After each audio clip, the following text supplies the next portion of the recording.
Imagine for a moment that you are sitting inside a metal container no larger than a standard walk-in closet. You aren't alone. There are two other men squeezed in beside you. The air smells of recycled breath, stale sweat, and a strange metallic tang that reminds you of spent firecrackers. You are currently sitting on top of several million pounds of high-grade explosives, and your only protection from the absolute vacuum of a freezing, silent void is a skin of aluminum so thin that you could accidentally poke a screwdriver through it if you lean too hard. This isn't a high-tech sci-fi palace. It is July 1969, and you are currently traveling at 25,000 miles per hour toward a rock in the sky that no human being has ever touched. Most people remember the grainy black and white footage and the famous words spoken on the surface, but they forget the sheer, boring terror of the logistics. They forget that the Eagle had less computing power than the toaster in your kitchen, and that the entire mission was essentially a series of controlled falling maneuvers choreographed by men in short-sleeved shirts sliding wooden rulers across desks in Houston. This is the story of how we actually got there. Not the sanitized version, but the gritty, cramped, and mathematically improbable reality of Apollo 11. To understand the first moon landing, you have to stop looking at the moon and start looking at the dirt in Florida. On July 16, 1969, at Launch Complex 39A, the Saturn V rocket stood 363 feet tall. To give you a sense of scale, that is 60 feet taller than the Statue of Liberty. It weighed 6.2 million pounds. Most of that weight wasn't the astronauts or their sandwiches, it was fuel. Specifically, it was refined kerosene and liquid oxygen. The Saturn V was not so much a vehicle as it was a massive, multi-stage fuel tank designed to throw a very small pebble very far into the dark. At 9:32 a.m., the 5 F1 engines at the base of the rocket ignited. These engines were so powerful that their roar was picked up by seismographs across the United States. They didn't just make a noise, they vibrated the very air into a physical weight that pressed against the chests of onlookers miles away. Inside the command module, named Columbia, Neil Armstrong, Buzz Aldrin, and Michael Collins weren't feeling heroic. They were feeling the crushing force of 4.5 Gs, their bodies becoming 4 times heavier as the rocket fought the stubborn grip of Earth's gravity. The first 2 minutes and 41 seconds of the flight were the most violent. The first stage, the SIC, burned through 4.5 million pounds of propellant in that tiny window of time. Once it was empty, it was simply dropped into the Atlantic Ocean, a multi-million-dollar piece of trash no longer needed for the journey. This is the boring reality of space travel. It is a process of constant shedding. To get to the moon, you have to keep throwing parts of yourself away. By the time the second stage ignited, the sky was no longer blue. It was a deep, bruised purple, then a hard, unforgiving black. They were in orbit. But being in orbit wasn't the goal. It was just the parking lot. After 2.5 hours of checking gauges and confirming that they weren't leaking air or oil, the third stage reignited for what is called the translunar injection. This was the moment they left Earth's backyard and headed for the deep woods. The journey to the moon takes about 3 days. In movies, this is usually shown as a quick montage of stars moving past a window, but in reality, it was 3 days of cramped, tedious maintenance. The astronauts had to perform a maneuver called transposition, docking, and extraction. This involved Mike Collins detaching the command module from the spent third stage, turning the entire ship around 180 degrees in total darkness, and docking nose to nose with the Lunar Module, which was still tucked inside the rocket's casing. If he missed, or if the latch didn't hold, the mission ended right there. They would have had to fly back home without ever seeing the moon up close. But the docking was perfect. They pulled the Lunar Module, which they called Eagle, out of its garage, and the 3 men settled into the long, quiet coast across the 240,000-mile abyss. During these 3 days, the ship performed a passive thermal control roll. Engineers called it the barbecue roll. Because one side of the ship faced the sun and reached temperatures of 200 degrees Fahrenheit, while the other side faced the void and dropped to 280 degrees below zero, the ship had to slowly spin like a rotisserie chicken to keep the heat evenly distributed. If they stopped spinning, the electronics on one side would fry, while the plumbing on the other side would freeze and burst. So for 3 days, the Earth and the Moon took turns appearing in their small, thick windows once every 20 minutes. They ate dehydrated food that tasted like wet cardboard and used a suction hose for a toilet that was prone to leaking, which is a particularly harrowing problem in zero gravity where liquids don't stay on the floor. They float around in spheres near your face. As they drew closer to the Moon, the Earth began to shrink until it was nothing more than a blue marble that could be covered by a thumb held at arm's length. This is where the psychological weight of the mission began to set in. They were further away from help than any human beings in history. If a single valve failed, if a seal cracked, if the computer had a glitch, there was no rescue. There was no calling for help. They were playing a game of cosmic physics where the stakes were total extinction for the crew. On July 19th, they passed behind the Moon. For the first time, they were cut off from all radio contact with Earth. For 34 minutes, as they curved around the dark side, they were the loneliest humans in existence. This was when they had to perform the lunar orbit injection burn. They had to fire their engine while facing the wrong way to slow down enough for the Moon's gravity to catch them. If they fired it for too short a time, they would slingshot off into deep space and never be seen again. If they fired it for too long, they would crash directly into the lunar surface. In the silence of the lunar far side, the engine hummed for 4 minutes and 17 seconds. When they emerged back into radio contact with Houston, they weren't just travelers anymore. They were in lunar orbit. From 60 miles up, the Moon didn't look like a romantic silver disk. It looked, in the words of Jim Lovell on a previous mission, like plaster of Paris or dirty beach sand. It was a battered, colorless world of craters and ridges, completely devoid of life or atmosphere. On the morning of July 20th, the most critical phase began. Armstrong and Aldrin crawled through the narrow tunnel from the command module into the Eagle. They closed the hatch, leaving Michael Collins alone in Columbia. This is a detail often skipped. Collins would spend the next 24 hours circling the Moon by himself, the only person in the universe not in the frame of the famous photographs. Armstrong and Aldrin began the grueling 12-minute descent. As the Eagle detached and began its fall toward the surface, something went wrong. A series of alarms began to blare in their headsets, the 1202 and 1201 program alarms. In the high-stress environment of the cockpit, these numbers felt like a death sentence. Back in Houston, a 26-year-old controller named Steve Bales had to make a choice in seconds. The computer was being overwhelmed with data, trying to do too many things at once. If he called for an abort, the mission was over and years of work would be wasted. But he looked at the data, saw that the radar was the culprit, and told the flight director, "We're go on that alarm." The Eagle kept falling. But as Armstrong looked out the window, he realized the computer was guiding them straight into a boulder field, a crater filled with rocks the size of cars. If they landed there, the Eagle would tip over or its legs would snap, leaving them stranded forever. With less than a minute of fuel left remaining, Neil Armstrong did something that wasn't in the flight plan. He took manual control. He tilted the craft forward, skimming over the boulders like a jet, searching for a clear patch of dust, while the low fuel light flashed a terrifying warning in his eyes. He had only 30 seconds of fuel left before they would be forced to crash or abort. The world held its breath, and the quietest, most boring part of history was about to become the most famous. The silence that followed the engine cutoff was more deafening than the roar of the descent. For a few heart-stopping seconds, there was only the sound of two men breathing inside their pressurized helmets and the faint electronic hum of a computer that had nearly given up the ghost. Neil Armstrong and Buzz Aldrin were no longer flying, they were sitting. The Eagle had landed with only 25 seconds of fuel remaining in its descent tanks, a margin of error so thin it would make a modern safety inspector faint. But they weren't cheering, they weren't hugging. In the dry, clinical world of boring history, there was no time for emotion. There were checklists to complete. Before they could even think about the one small step, they had to ensure they could actually leave. They spent the first 2 hours on the lunar surface preparing for an immediate emergency liftoff, checking every valve and every circuit. Because if the lunar soil was too soft or the Eagle had settled at too steep an angle, the mission would have shifted from an exploration to a funeral in the span of a heartbeat. This is the part of the story the history books often condense into a single sentence. They stayed on the Moon for 21 hours. But those 21 hours were a masterclass in tedious, high-stakes survival. Imagine the physical reality of that cabin.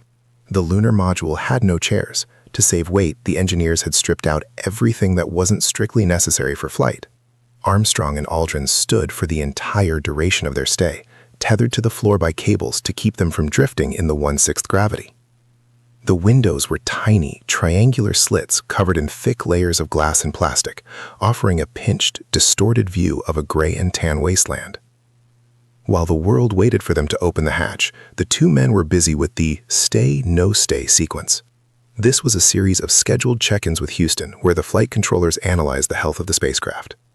If a single oxygen tank showed a minor leak or a battery temperature rose by a few degrees, the order would be no stay, and they would have to fire the ascent engine and leave immediately without ever touching the ground. But the machine held. At 10:39 p.m., 6 hours after landing, Armstrong finally squeezed his way through the small hatch. This wasn't a grand exit. It was a clumsy, backward crawl. The spacesuits were so stiff and bulky that the simple act of moving through a doorway required a choreographed sequence of tugs and shuffles. When Armstrong finally stood on the lunar surface, he didn't just see a beautiful view. He saw a logistical nightmare. The soil was actually regolith, a fine, abrasive powder made of pulverized rock that had been hammered by meteorites for billions of years. It didn't behave like Earth dirt. It was sharp like microscopic shards of glass, and it carried a static charge that made it cling to everything. As soon as they stepped out, this moon dust began to gum up the seals of their suits and scratch the visors of their helmets. It smelled, surprisingly, like spent gunpowder or wet ashes. Every movement on the surface was a calculated risk. They had to learn how to walk all over again, adopting a strange, slow-motion kangaroo hop to keep from tripping over their own feet in the low gravity. If a suit tore on a sharp lunar rock, the internal pressure would vanish, and the astronaut's blood would literally begin to boil in the vacuum. For 2.5 hours, they performed the ultimate series of boring tasks. They didn't just walk around looking for pretty rocks. They were field geologists under a deadline. They deployed a seismometer to listen for moonquakes and a laser-ranging retroreflector to help scientists on Earth measure the exact distance to the moon within an inch. They hammered tubes into the ground to collect core samples, struggling against the unexpectedly tough lunar crust. Even the simple act of planting the American flag was a struggle. The soil was so hard just a few inches down that they couldn't get the pole to stay upright. They eventually gave up, leaving the flag leaning slightly, held up more by hope than by physics. But the most terrifying moment of the entire mission didn't happen during the landing or the walk. It happened back inside the Eagle. While clambering around in their bulky suits, one of the astronauts, likely Buzz Aldrin, accidentally bumped into a plastic switch on the circuit breaker panel. It snapped off. This wasn't just any switch, it was the circuit breaker for the ascent engine. Without that switch, the engine that was supposed to lift them off the moon and back to Michael Collins in the command module could not be armed. They were, for a few hours, effectively stranded on a dead rock 240,000 miles from home because of a piece of broken plastic the size of a fingernail. While Houston scrambled for a solution, Armstrong and Aldrin were told to try and get some sleep. Imagine trying to sleep in a vibrating metal box, standing up, knowing that the on switch for your only way home is broken. Aldrin eventually solved the problem with a piece of equipment that wasn't in any official NASA survival kit, a felt-tip pen. He realized that the internal metal of the breaker was still functional. He just needed something non-conductive to poke into the hole to flip the connection. He jammed the pen into the broken switch, and the circuit closed. While the two men on the surface were dealing with broken switches and moon dust, Michael Collins was experiencing a different kind of boring terror. Every time his orbit took him behind the moon, he was cut off from all communication. For 48 minutes of every revolution, he was the most isolated human being in the history of the species. He sat in the command module, Columbia, holding a book of procedures and a map of the lunar surface, listening to the absolute silence of the void. He knew that if the ascent engine on the Eagle failed, he would have to be the man who left his friends behind to die in the dark. He later wrote that his biggest fear wasn't dying, but returning to Earth as the lone survivor of a tragedy. At 1:54 p.m., July 21st, the ascent engine fired. There was no countdown, no dramatic music, just a sudden jolt and a silent climb. The bottom half of the Eagle, the descent stage, stayed behind as a permanent monument, while the top half shot upward like a silver bullet. The rendezvous in orbit was a masterclass of 1960s mathematics. Without GPS or high-speed computers, Collins had to track the Eagle using a sextant and a series of orbital maneuvers that required precision down to the second. When the two ships finally docked, the relief was palpable, but the work wasn't over. They had to transfer the rock samples, ditch the Eagle, and begin the 3-day barbecue roll back toward the Blue Marble. The return journey was a mirror of the trip out, tedious, cramped, and filled with the smell of recycled air and body odor. But as they hit the Earth's atmosphere at 25,000 miles per hour, the boring part ended abruptly. The heat shield reached temperatures of 5,000 degrees Fahrenheit, turning the air around the capsule into a literal ball of fire. When the parachutes finally deployed over the Pacific Ocean, the mission was technically a success, but the logistical reality had one final boring twist. Because scientists were terrified that the astronauts might have brought back moon germs or some alien pathogen that could wipe out life on Earth, the 3 heroes of the century weren't greeted with a parade. They were greeted by men in hazmat suits who handed them biological isolation garments. They were scrubbed down with chemicals and locked inside a converted Airstream trailer for 21 days. The most famous men in the world spent their first weeks back on Earth looking through a window at their wives and the President of the United States, trapped in a mobile home because of a fear of invisible space bacteria. This was the final, unglamorous reality of Apollo 11. 3 men who had conquered the heavens, sitting in a trailer, eating microwave meals and waiting for the clock to run out on their quarantine. Would you like to hear about the boring but lethal technical failures that nearly ended the Apollo 12 mission before it even left the launch pad? Imagine returning from the surface of the moon, having survived the cold vacuum of space, lethal solar radiation, and a broken circuit breaker that nearly stranded you forever, only to be handed a standard general declaration form by a customs official asking if you had anything to declare. This is the quintessential reality of the Apollo 11 mission that the history books leave out. On July 24, 1969, while the world saw 3 heroes bobbing in the Pacific Ocean, the United States Customs Service saw 3 travelers arriving from a foreign territory. They had to list their flight number as Apollo 11, their departure point as Moon, and under the section for any other condition on board which may lead to the spread of disease, they simply wrote, "To be determined." This wasn't a joke. It was a mandatory piece of federal paperwork signed by the astronauts while they were still trapped inside their biological isolation garments. If you think the journey was over once they splashed down, you don't understand the relentless grinding machinery of government bureaucracy. The 3 men were whisked from the recovery ship, the USS Hornet, into a converted Airstream trailer known as the Mobile Quarantine Facility. For the next 21 days, the most famous humans in existence lived in a silver tube that smelled of stale air and floor wax. They spent their days filling out expense reports. Yes, Neil Armstrong actually filed a travel voucher for his trip to the moon, claiming $33.31 in travel expenses for the use of a government spacecraft. While the public imagined them reflecting on the majesty of the cosmos, the reality was a series of grueling medical debriefings. Doctors poked and prodded them through thick rubber gloves built into the walls of their trailer, looking for lunar hay fever or any sign that their cells were being dissolved by alien microbes. They watched their own parade on a small black and white television, seeing the crowds cheer for an empty car because the heroes themselves were locked in a mobile home to protect the biosphere from a threat that didn't exist. But as the Apollo 11 crew sat in quarantine, the machinery of boring history was already moving on to the next logistical challenge, Apollo 12. If Apollo 11 was about the first, Apollo 12 was about the routine. And in the world of high-stakes engineering, making something routine is often more dangerous than doing it the first time. The goal for Apollo 12 wasn't just to land on the moon, it was to land on the specific, predetermined spot with the precision of a dartboard. They were targeting a dead robotic probe called Surveyor 3, which had been sitting in the ocean of storms since 1967. The mission began on November 14, 1969, under a sky so dark and gloomy it would have grounded any commercial airliner. But NASA was now confident, perhaps too confident. As the Saturn V, a 363-foot-tall tower of kerosene and liquid oxygen, climbed into the low-hanging clouds, it became the world's largest lightning rod.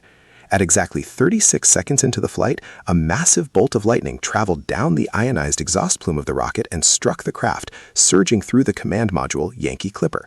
For a moment, every warning light on the dashboard flickered to life, and then the telemetry data being sent back to Houston turned into total gibberish. On the ground, the flight controllers saw their screens fill with nonsensical symbols. It looked like the computer was speaking a language that didn't exist. In the cockpit, Pete Conrad, Richard Gordon, and Alan Bean were flying a blind 6 million-pound bullet toward space. This is where boring history provides its greatest hero, a 26-year-old flight controller named John Aaron.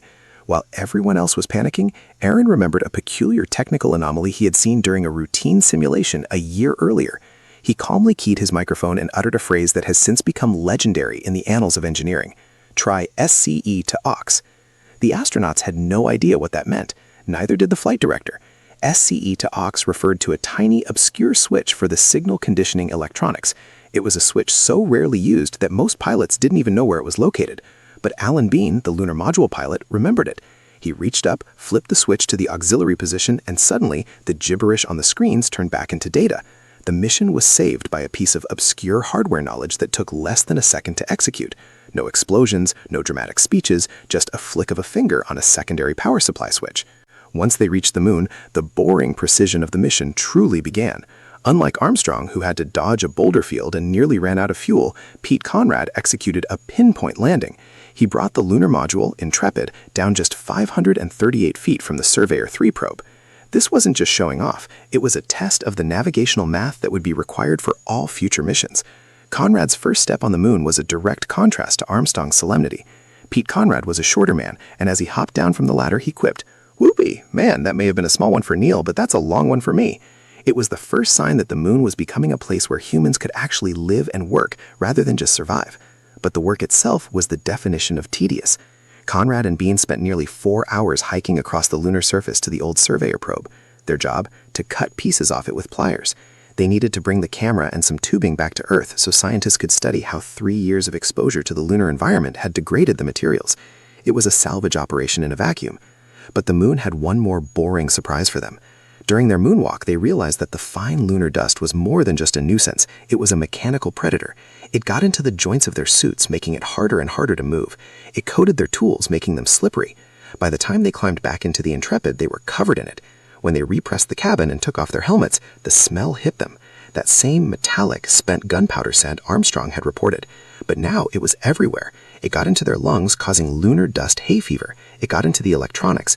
It was a reminder that the greatest threat to space exploration wasn't a giant monster or a catastrophic explosion, but a microscopic grain of jagged rock. As they returned to Earth and entered their own 21-day quarantine, the public's interest began to wane. The ratings for the Apollo 12 television broadcasts were significantly lower than Apollo 11. The impossible had become procedural. The tragedy of the Apollo program is that its incredible success made it look easy, and in doing so, it became boring to a world that had already moved on to the next headline. But for the history historians, the story is in the numbers. It's in the 842 pounds of moon rocks that were eventually brought back, each one logged, numbered, and stored in nitrogen-filled cabinets. It's in the 400,000 people who worked on the project, most of whom spent their careers checking the tolerances of bolts or writing lines of code for a computer with less power than a modern toaster. The first moon landing wasn't just a giant leap. It was a billion small, tedious, and incredibly precise steps taken by people who were obsessed with the boring details of survival. As the Apollo 12 crew sat in their own Airstream trailer eating microwave meals and waiting for the moon germs to manifest, they represented the new era of space travel, the era of the worker. The moon was no longer a dream, it was a job site. And as any construction worker will tell you, the job site is often a place of routine, dust, and endless paperwork. But if you stop paying attention to those boring details, that's when the lightning strikes. Would you like to hear about the boring calculation error in the oxygen tank assembly that turned the routine Apollo 13 mission into the most desperate rescue operation in the history of the Cold War?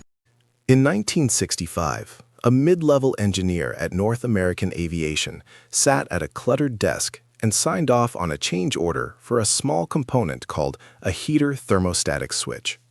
It was a routine update, a tiny adjustment in voltage specifications that moved from 28 volts to 65 volts to accommodate new ground support equipment at the Kennedy Space Center. It was a piece of paper in a sea of millions of pieces of paper. That engineer likely went home, ate dinner, and forgot about the memo. He didn't know that 5 years later, that single line of text would become a death warrant for 3 men 200,000 miles away from Earth. This is the terrifying power of boring history. The most dramatic explosions in human history don't usually start with a villain's plan or a grand tragedy. They start with a technician failing to update a manual. The story of Apollo 13 is often told as a tale of heroic improvisation, but from the perspective of a logistics historian, it is a story of a legacy component failure. Oxygen tank number 2, the heart of the Apollo 13 service module, was a hand-me-down. It had originally been installed in the Apollo 10 spacecraft, but was removed for repairs and replaced. During that removal, it was dropped. Just 2 inches, but enough to jar an internal fill tube. When it was finally installed in Apollo 13, it was a damaged unit, though no one knew it. During a pre-launch test, the tank wouldn't drain properly because of that jarred tube. The engineers decided to boil the oxygen out by turning on the internal heaters. For 8 hours, the heaters ran. This is where the 1965 memo comes back to haunt them. The heaters were powered by 65 volts from the ground crew equipment, but the thermostatic switches, the safety valves designed to shut off the heat if it got too high, were still the old 28-volt models. They were never upgraded. As the tank heated up, the switches tried to pop open, but the higher voltage caused them to weld shut. They fused in the on position. The tank didn't just get warm, it reached 1,000 degrees Fahrenheit. It baked the Teflon insulation off the internal wiring like skin peeling off a bone. No one noticed because the gauges on the dashboard weren't designed to read temperatures that high. They just sat at their maximum, looking perfectly normal to a distracted observer. When Jack Swigert flipped the switch for a cryostor on the way to the moon, he was essentially dropping a match into a powder keg of bare wires and pure oxygen. The resulting explosion didn't just blow a hole in the side of the spacecraft, it shredded the neatly organized, boring history of the mission. For the next 4 days, the survival of the crew didn't depend on the right stuff or pilot's reflexes. It depended on the most high-stakes inventory management session in history. The square peg and a round hole scenario is the ultimate example of the failure of standardization. The command module used square lithium hydroxide canisters to scrub carbon dioxide from the air. The lunar module, built by a different subcontractor, Grumman, used round canisters. Why? Because in the world of government contracting, different companies often refuse to share proprietary designs, even when building 2 halves of the same ship.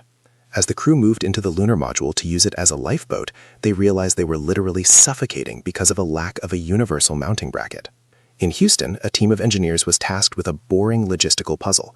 They were given a pile of items known to be on board, plastic bags, cardboard flight plan covers, and gray duct tape, and told to build a converter. There was no room for creativity, only the cold reality of the manifest. They weren't inventing, they were repurposing. When the astronauts finally jammed the makeshift device into the cooling system, they weren't just saving their lives, they were proving that even in the vacuum of space, a roll of tape is more valuable than a PhD in physics. But while the world held its breath for the successful failure, the paperwork continued. As Jim Lovell, Fred Hayes, and Jack Swigert were freezing in a darkened cockpit, surviving on a few ounces of water a day, the bean counters were already calculating the cost. After the crew successfully splashed down, the Grumman Aerospace Corporation sent a satirical yet oddly professional towing invoice to North American Rockwell, the makers of the failed command module. The bill totaled $400,540.05. It included charges for towing, $4 for the first mile, $1 for each additional mile, battery jump, the power transfer from the LM to the CM, and extra guest in room, charging for the 3rd astronaut staying in a 2-man lunar module. Even in the face of near death, the culture of the Apollo program remained rooted in the transactional. As the program moved towards its end with Apollo 17, the boring reality of the moon became its greatest asset. We stopped going to the moon not because we ran out of curiosity, but because we ran out of political capital, and the budget became a line item that no one wanted to defend. The final missions were masterpieces of geology. Harrison Schmitt, a professional geologist, spent his time on the lunar surface describing rocks with the dry academic precision of a university lecture. To the public, it was more of the same. To the historians, it was the culmination of a decade of logistics. The Saturn V rockets that were supposed to carry Apollo 18, 19, and 20 were canceled. They didn't go to space, they were laid on their sides in museums, where they remain today, giant, rusted monuments to a bureaucracy that decided it was more cost-effective to let them rot than to let them fly. These rockets are 363 feet of unused potential, and their true tragedy isn't the missions they didn't fly, but the thousands of hours of human labor, the welding, the soldering, the coating, that was simply discarded because a committee in Washington, D.C. moved a decimal point in a budget meeting. This is why we study boring history, because the first moon landing wasn't just a moment of glory, it was a triumph of the mundane. It was 400,000 people agreeing on the thickness of a washer. It was a 26-year-old controller knowing which obscure switch to flip when lightning struck. It was the realization that in space, the difference between a hero and a ghost is often just a correctly filed change order.